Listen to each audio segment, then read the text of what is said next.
Welcome to Chate Group of Education, Sambhajinagar. I am Rohini Pathak, Maths faculty. Today we study basic concept of maths. Maths means numbers, no? You know all numbers. Numbers starting numbers कुठून start झाले लक्षात आहे? Natural numbers. What is mean by natural numbers? Natural numbers म्हणजे काय लक्षात आहे का बघा? Which are countable numbers. जे काउंट होतात ते.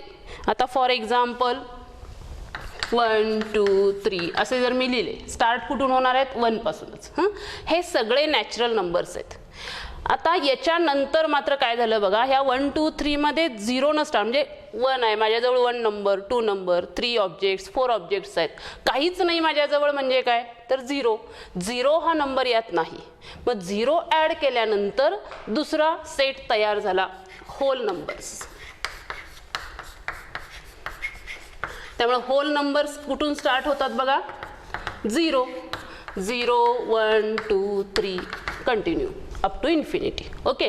नंतर काय प्रॉब्लेम यायला लागला बघा, यातल्या कुठल्या पण दोन नंबर्सची ॲडिशन करा. आता फॉर एक्झाम्पल 1 + 2 मी केलं 3 यात आहे. समजा अजून एखादी पेअर घेऊया, 3 + 4 किती येते? 7 पण या होल नंबरमध्ये आहे. म्हणजे कुठल्याही दोन नंबरची ॲडिशन होल नंबर येते. पण प्रॉब्लेम असा यायला लागला, कुठल्या तरी दोन नंबरची सबस्ट्रॅक्शन करा. फॉर एक्झाम्पल इथं 1 - 2 केलं तर आन्सर किती येते? आता हे आधी बेसिक येते का बघा तुम्हाला? 1 - 2 म्हणजे काय? एक नंबर प्लस आहे, दुसरा नंबर मायनस आहे. एक प्लस आणि दुसरा मायनस असेल तर काय करायचं बघा, बिगरमधून स्मॉलर घालवायचा आणि बिगरचं साईन द्यायचं. म्हणजे 2 मधून 1 घालवायचा, 1 राहतो आणि 1चं साईन, म्हणजे किती येते हे? -1. मग -1 होल नंबरमध्ये नाही आहे. तसं इथं उलटं करूया, 3 - 4 -1, हे पण मग होल नंबरमध्ये नाही. याचा अर्थ ही सिस्टीम पुन्हा इनकम्प्लीट झाली. पुन्हा नेक्स्ट सिस्टीम डिराईव्ह झाली, that is set of integers. आता इंटिजर्समध्ये मग काय येतं बघा, मी आता काय म्हटलं, हे निगेटिव्ह नंबर्स, म्हणजे 0 1 2 3 हे सगळे आले. याच्या मागचे सगळे म्हणजे निगेटिव्ह नंबर्स, -1 -2 -3 अप टू इकडे इन्फिनिटी, -इन्फिनिटी तिकडं +इन्फिनिटी. म्हणजे हा प्रॉब्लेम इथं सॉल्व्ह झाला. कुठला प्रॉब्लेम सॉल्व्ह झाला? दोन नंबरची सबस्ट्रॅक्शन जरी केली, any 2 number subtraction again integers, म्हणजे इथं ॲडिशनसाठी हा सेट सफिशियंट झाला, सबस्ट्रॅक्शनसाठी पण सफिशियंट झाला. पुन्हा प्रॉब्लेम आला काय? Multiplication of any 2 numbers. आता फॉर एक्झाम्पल कुठले पण दोन नंबर्स यातले मल्टिप्लाय करा. 2 3 जा किती? 6. ओके. यातले निगेटिव्ह नंबर घ्या. आता तिथलं बेसिक आधी बघूया बघा जरा. निगेटिव्ह पहिल्यांदा 2 घेते, -2 × -1. यांचं मल्टिप्लिकेशन काय असतं बघा? दोन निगेटिव्ह नंबरचा प्रॉडक्ट पॉझिटिव्ह येतो, हे लक्षात घ्या. निगेटिव्ह × निगेटिव्ह पॉझिटिव्ह म्हणजे 2 या सेटमध्ये आहे. म्हणजे मल्टिप्लिकेशनसाठी हा सेट सफिशियंट झाला. ओके. दुसरे अजून 2 नंबर घेते, का तर मला थोडंसं इथं बेसिक सांगायचं आहे. हे -× इथं काय झालं होतं बघा? ++, म्हणजे मल्टिप्लिकेशनचे रूल्स बघा. ++ काय येणार आहे? प्लस. -× काय येणार आहे? प्लस. 2 पेअर्स मी इथं घेतल्या. जरा वेगळं घेऊया, एक मायनस घेऊया, -2 -2 × 3 किती येतो प्रॉडक्ट? 3 2 जा 6. पण मायनस × प्लस असेल तर प्रॉडक्ट काय येतो? मायनस. म्हणजे -× यांचा प्रॉडक्ट येतो मायनस. मग ह्या दोन नंबरची मल्टिप्लिकेशन पण या सेटमध्ये आहे. अजून एखादं घ्या, -3 × 2 घ्या. काहींचं कन्फ्युजन असतं, म्हणजे बिगर नंबरचं साईन द्यायचं, स्मॉलर नंबरचं साईन द्यायचं, ते मल्टिप्लिकेशनमध्ये नव्हे, ते कुठं? इथं. म्हणजे जरी 10वी झाली, सगळं झालं, तरी मुलांचे हे कन्फ्युजन्स तसेच राहतात. साईन कुठलं द्यायचं? ॲडिशन सबट्रॅक्शनमध्ये बिगरचं साईन, इथं मल्टिप्लिकेशनमध्ये बिगरच्या साईनचा काही संबंध नाही. -× असलं काय आणि +× असलं काय? आन्सर आता इथं मी -× घेतलं होतं, हां इथं उलटं करते, हवं तर याला प्लस देते आणि याला मायनस देते. बघा -2. पण आन्सर -6च. इथं बिगर नंबरचा काही संबंध नाही. म्हणजे मायनस इंटू प्लस करा किंवा प्लस इंटू मायनस करा, आन्सर मायनसच राहतं. म्हणजे रूल काय तयार होतो बघा, सेम साइन्स असतील तर त्यांचं मल्टिप्लिकेशन पॉझिटिव्ह येतं आणि डिफरंट साइन्स असतील तर त्यांचं मल्टिप्लिकेशन निगेटिव्ह येतं. हे बेसिक कधी विसरू नका. आपला पार्टच आजचा आहे बेसिक मॅथ्स. म्हणजे आपण मॅथ्समधलं सगळं बेसिक घेत घेत पुढे जाणार आहे. हे सगळं तुम्हाला येतंय, हे सगळं झालेलं आहे 10वीपर्यंत. मी फक्त जस्ट रिवाईज कराले, तुम्हाला येत नाही असं नाही. बघा आता इथं काय सांगत होते मी, हा जो सेट ऑफ इंटीजर्स आहे हा 2 नंबरच्या मल्टिप्लिकेशनसाठी सफिशियंट आहे. ॲडिशन सबट्रॅक्शनला तर तो आहेच आहे. प्रॉब्लेम असा आला की 2 नंबरची डिव्हिजन करूया. फॉर एक्झाम्पल 2/3 ही डिव्हिजन आहे का या सेटमध्ये? नाही. म्हणजे पुन्हा दुसरा सेट तयार झाला and that is rational numbers. The numbers which R called as rational numbers. शॉर्टकटमध्ये रॅशनल्स लिहिते. मग आता रॅशनल्स म्हणजे काय, तर हे सगळे होल नंबर्स येणार, नॅचरल तर येणारच आणि हे सगळे इंटीजर्स पण येणार. म्हणजे बघा हे रफ करूया, इथं 0 1 2 हे सगळे येणार, इकडं -1 -2 हे पण सगळे येणार. पण यांच्या बिटवीन जे फ्रॅक्शन्स आहेत 0 to 1 यांच्या बिटवीन फ्रॅक्शन आहे ते सगळे फ्रॅक्शन्स येणार. आता फॉर एक्झाम्पल 0 to 1 मध्ये ह्याचं जर हाफ घेतलं तर इथं 1/2 म्हणजे 0.5 हा नंबर जर तुम्ही घेतला तर तो रॅशनलमध्ये येतो. मग रॅशनल नंबर्स म्हणजे काय, तर रॅशनल नंबर्समध्ये हे सगळे इंटीजर पार्ट नंबर्स येणारच, ॲज वेल ॲज हे सगळे फ्रॅक्शनल नंबर पण येणार. नुसता 1/2 नव्हे, 1/2 1/3 0.5 0.53 all numbers same on negative side. म्हणजे रॅशनल नंबरचा जो सेट आहे तो कसा डिनोट करतात बघा, सेट बिल्डर मेथडमध्ये कसा डिनोट करतात. एक्स कसा आहे, x is equal to p/q. What is mean by p/q, म्हणजे या फॉर्ममध्ये असणारा each number rational number where p and q belongs to I. p आणि q या आय मधला कुठलाही नंबर घ्या, इथं सबस्टिट्यूट करा. फ्रॅक्शनमध्ये जेवढे नंबर्स लिहिता येतील ते सगळे रॅशनल नंबर्स. फक्त एक कंडिशन आहे इथं काय, तर Q0 का असं घातलंय Q0? कारण बघा इथं जर 0 घातलं तर कुठल्याही नंबरला 0 न डिवाइड करणं मिनिंगलेस राहील. म्हणून ॲक्च्युली ते पुढे आहे तुम्हाला इन्फिनिटी, फक्त सध्या तुमच्या सिलेबसपर्यंत. म्हणून रॅशनल नंबरची डेफिनेशन करताना कशी केली आहे बघा, the number which is in the form of p/q. मग बऱ्याच जणांना काय वाटतं माहिती आहे की नुसता असा 2/3 आहे तर रॅशनल, 2 आहे तर रॅशनल नाही असं वाटतं काही जणांना. आता 2 पण रॅशनल आहे आणि 2/3 पण रॅशनल आहे. का, 2 म्हणजे 2/1 ना, 2/1 लिहू शकतो आपण. म्हणजे सगळे नंबर्स जेवढे तुम्हाला इथंपर्यंत झाले ते सगळे नंबर्स रॅशनल नंबर्स आहेत. All numbers which are in the form of p/q where p and q are integers. Q0 ही कंडिशन आहे. इंटीजर्स म्हणजे कुठलाही पॉझिटिव्ह निगेटिव्ह 0 कुठलाही घ्या, फक्त डिनॉमिनेटरमध्ये 0 घेऊ नका. ओके, म्हणजे हे झाले रॅशनल नंबर्स. मग आता अजूनही नंबर्स राहिले. कुठले राहिले बघा, रॅशनल नसणारे काही नंबर्स आहेत, दॅट आर इररॅशनल नंबर्स. मग हे इररॅशनल्स कुठून आले नेमकं, त्याचं काय आन्सर बघा. आता मी जे आता तुम्हाला सांगितलं 1/2 याचं जर तुम्ही डेसिमल रिप्रेझेंटेशन लिहिलात तर काय येते 0.5. हा इररॅशनल नव्हे, मी इथं लिहिले म्हणजे तुम्हाला एक्सप्लेन कराले मी.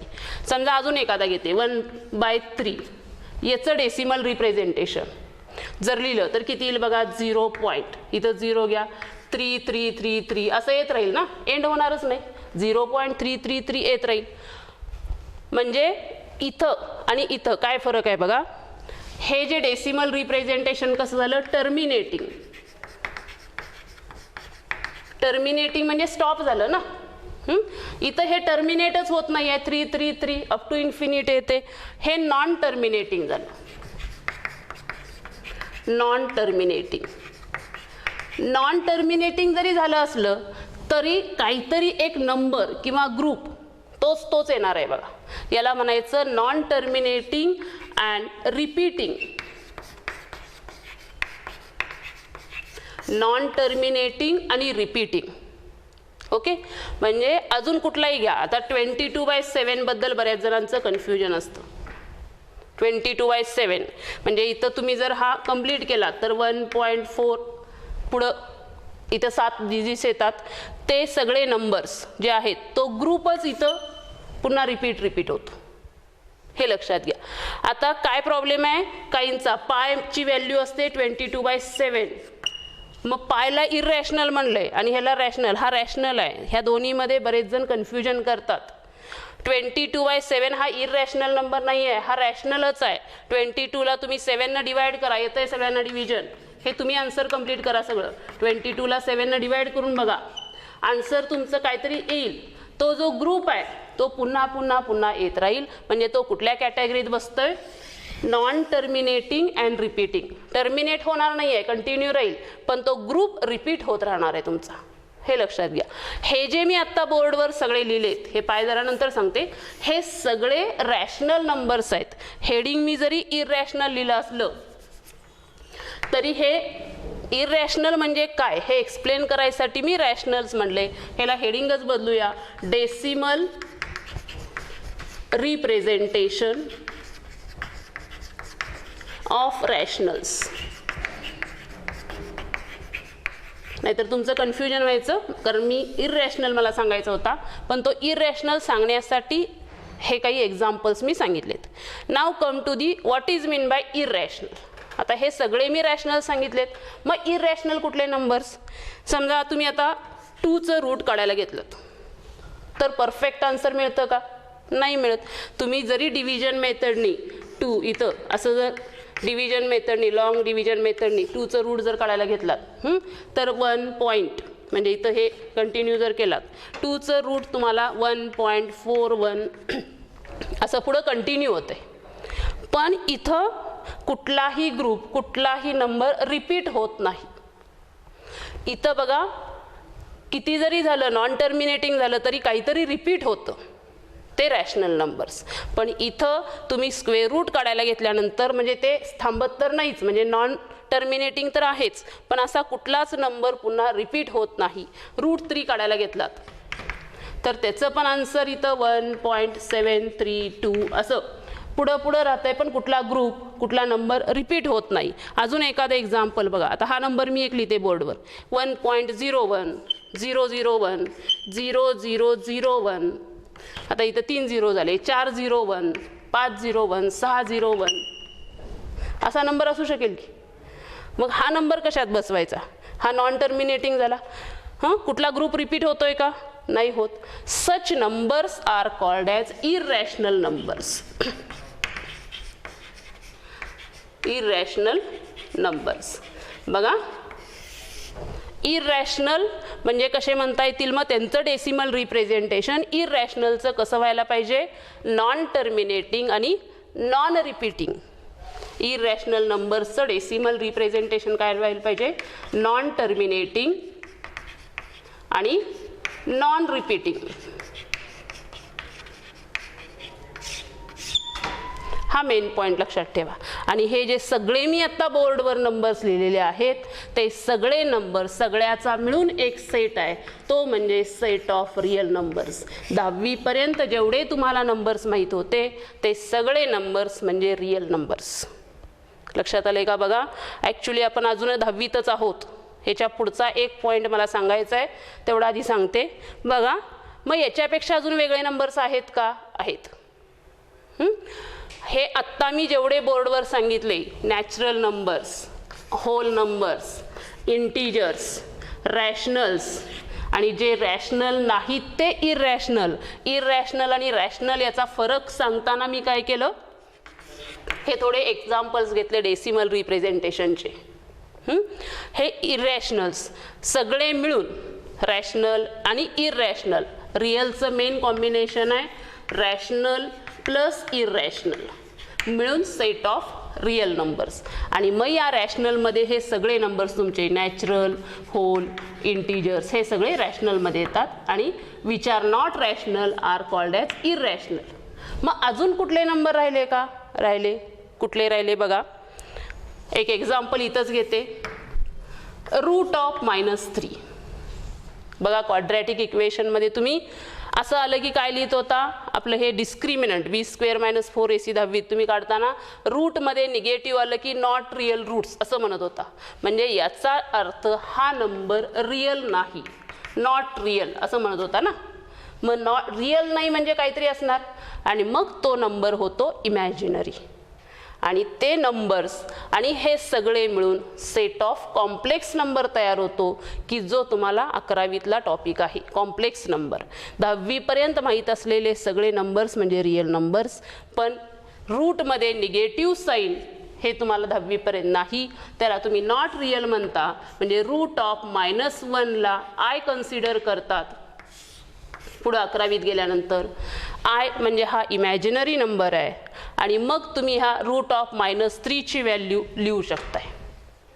ठीक आहे, म्हणजे हा इमॅजिनरी आहे आणि हे इमॅजिनरी ज्यात ॲड होतात तो सगळा सेट म्हणजे हे सगळे नंबर्स मिळून रिअल इमॅजिनरी सगळे मिळून एक मोठा सेट तयार होतो, दॅट इज कॉम्प्लेक्स नंबर. बघा आता मी इररॅशनल नंबरबद्दल बोलत होते. इररॅशनल नंबर्स.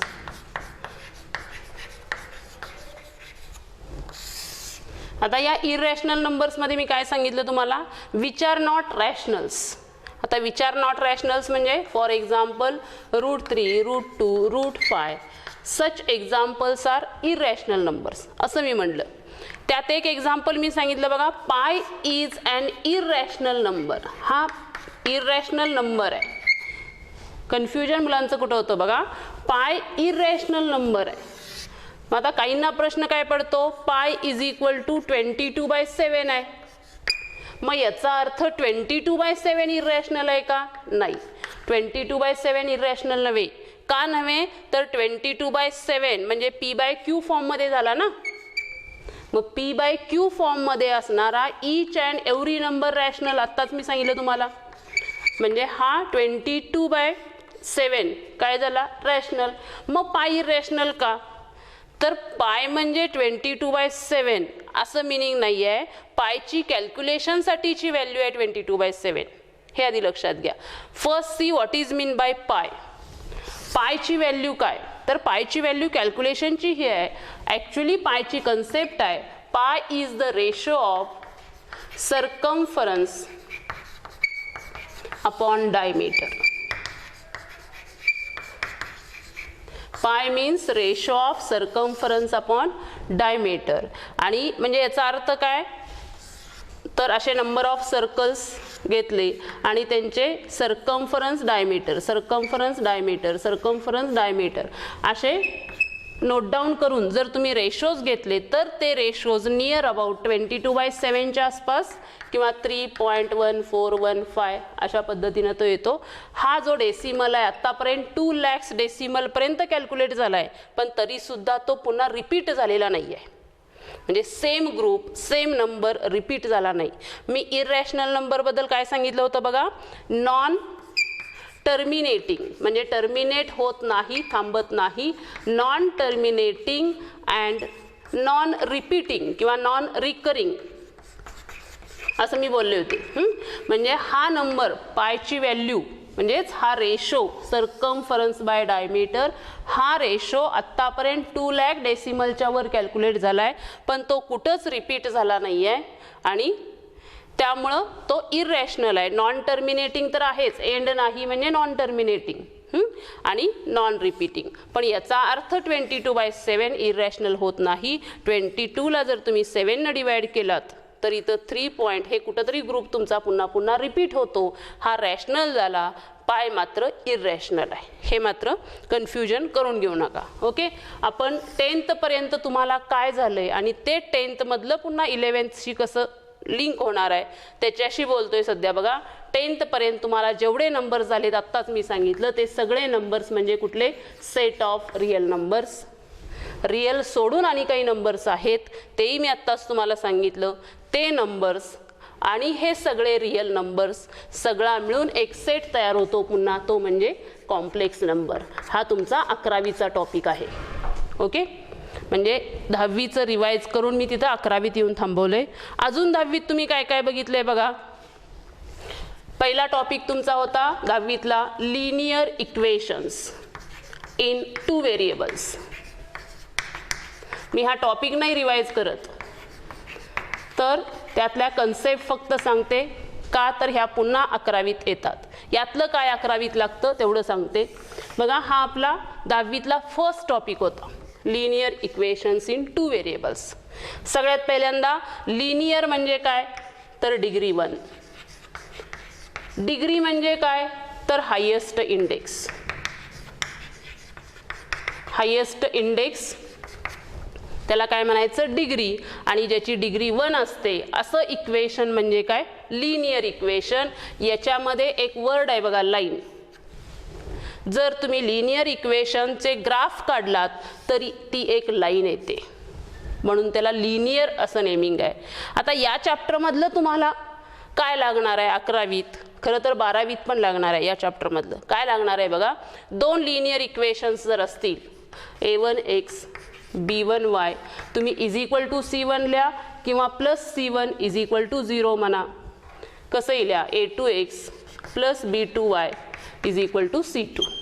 हे 2 लिनियर इक्वेशन्स जर दिले, आता हे a1 b1 लिहिलं की तुम्हाला असं नको वाटतंय, त्याच्यापेक्षा आता फॉर एक्झाम्पल असं जर दिलं x 2x plus 3y is equal to 7, अजून एखादं equation x plus y is equal to 4, असे काही इक्वेशन्स जर दिले तर म्हणजेच हे a1 b1 c1 a2 b2 c2, तर हे 2 इक्वेशन्स सॉल्व करायच्या ज्या मेथड्स झाल्या त्यातली कुठली तरी एक मेथड तुम्हाला परफेक्ट लक्षात ठेवावी लागेल.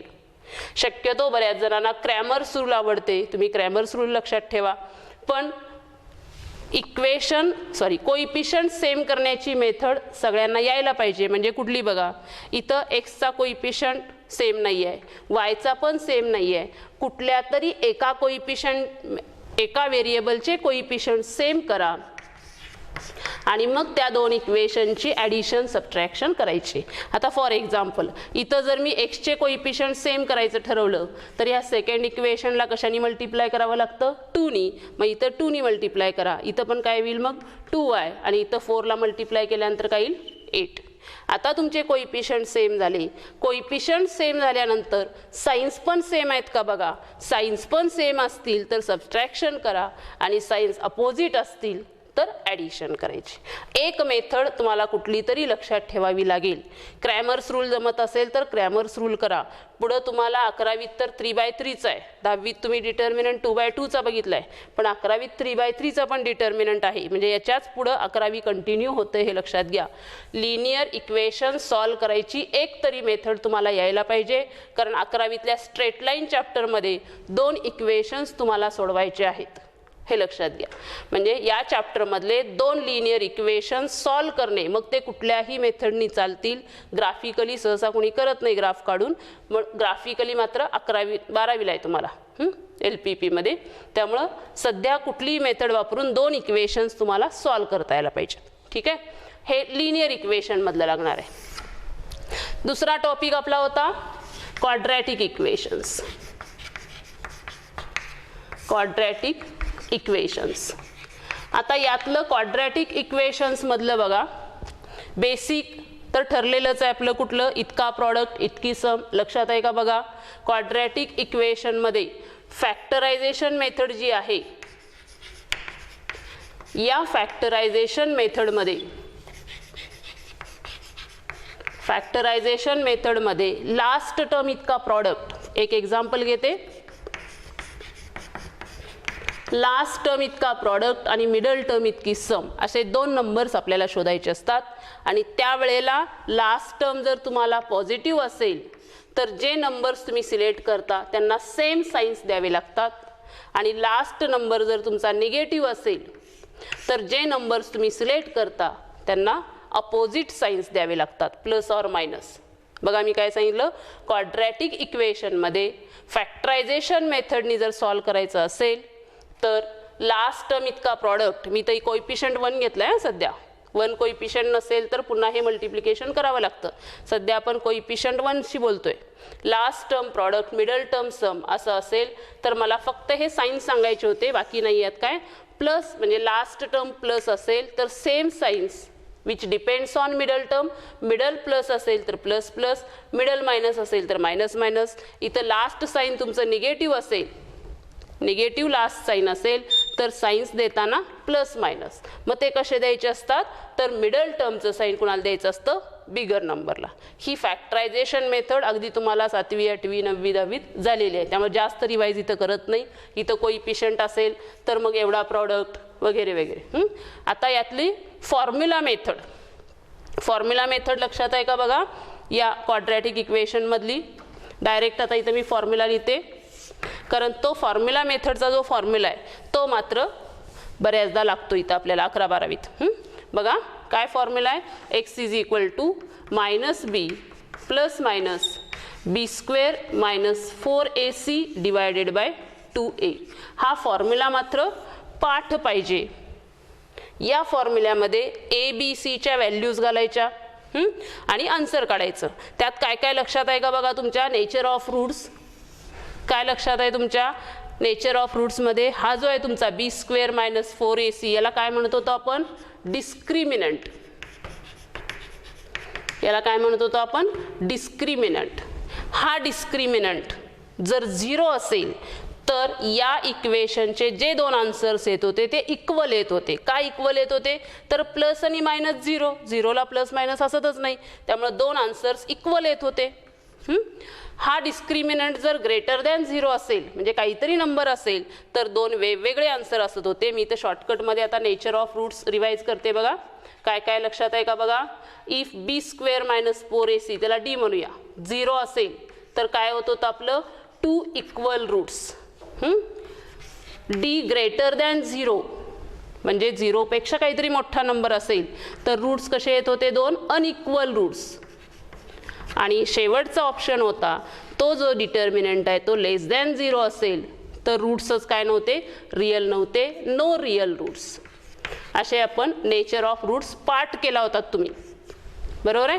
डी 0 असेल तर 2 इक्वल रूट्स, ग्रेटर दॅन 0 असेल तर अनइक्वल म्हणजे 2 वेगवेगळे असणार आहेत, आणि लेस दॅन आला तर नो रियल. 10वीत आपण काय करत होतो, लेस दॅन 0 आला तर नो रियल म्हणत होतो आणि थांबत होतो.